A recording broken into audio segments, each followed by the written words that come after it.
আমি যাই আছোঁ বৰপেটা হোলী খেলবা লগত নিপন আছে আৰু মোৰ ভাগিন আছে তো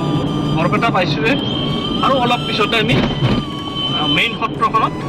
উপস্থিত হ'ম তো বলক এতিয়া আমি মেইন সত্ৰলৈকে যাওঁ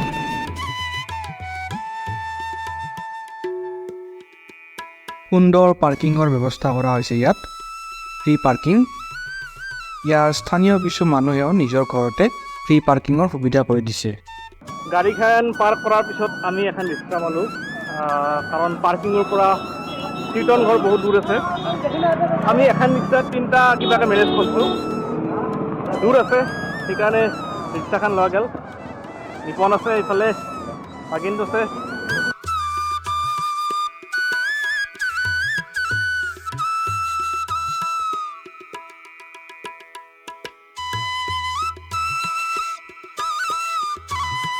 এনেদৰে আমি আহি পাওঁ বৰপেটা কীৰ্তনঘৰ সময় তেতিয়া 2মান বাজিছিল চবৰে ৰমহনা হৈ গৈছিল প্ৰায়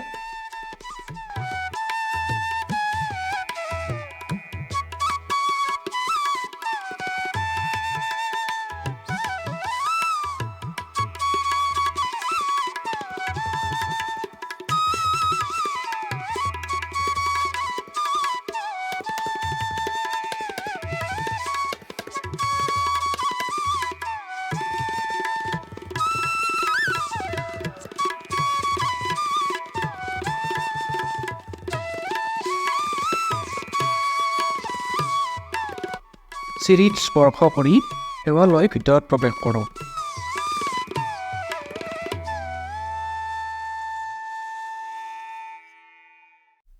চাওকচোন চোতালত ইমান মানুহ সকলোৱে কেৱল ৰং খেলিবলৈ আহিছে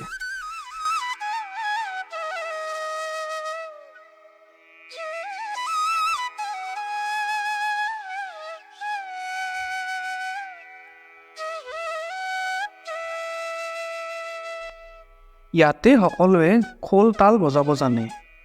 আৰু কিছুমানে লগত সৰু ডাঙৰ তাল লৈ আনিছে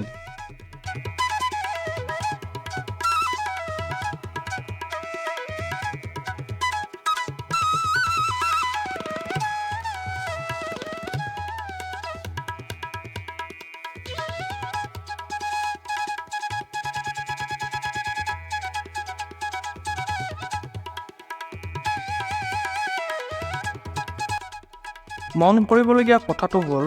ইয়াত যে গোট খোৱা মানুহবোৰে ইজনে সিজনক কাকোৱে চিনি নাপায় অথচ আজি দেউলৰ বাবে সকলোৱে ব্যস্ততাৰ পৰা সময় উলিয়াই ইয়াত একগোট হৈছে এয়াই হৈছে উৎসৱৰ বিশেষত্ব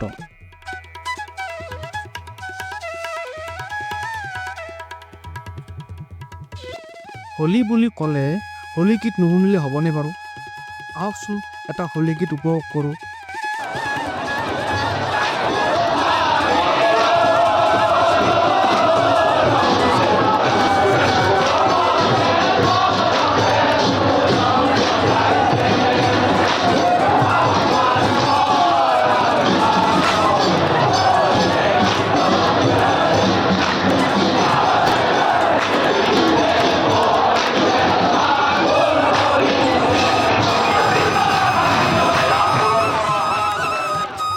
মহাপুৰুষ শ্ৰীমন্ত শংকৰদেৱে মাত্ৰ 21 বছৰ বয়সতে বৰদোৱাত প্ৰথমবাৰৰ বাবে দৌল উৎসৱ পালন কৰিছিল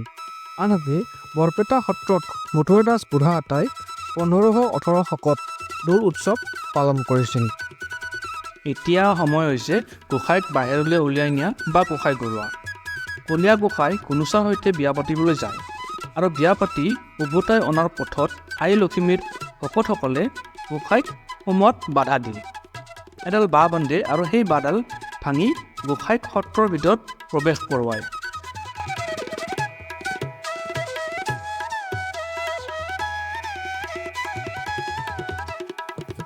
আমিও বাহিৰলৈ ওলাই আহোঁ আৰু মাজৰ সময়খিনি পুৰি আলু ভাজি খাওঁ আৰু খোৱা লোৱা হোৱাৰ পিছত পুখুৰীৰ পাৰতে বহি গোসাঁই ঘূৰি অহালৈকে অপেক্ষা কৰোঁ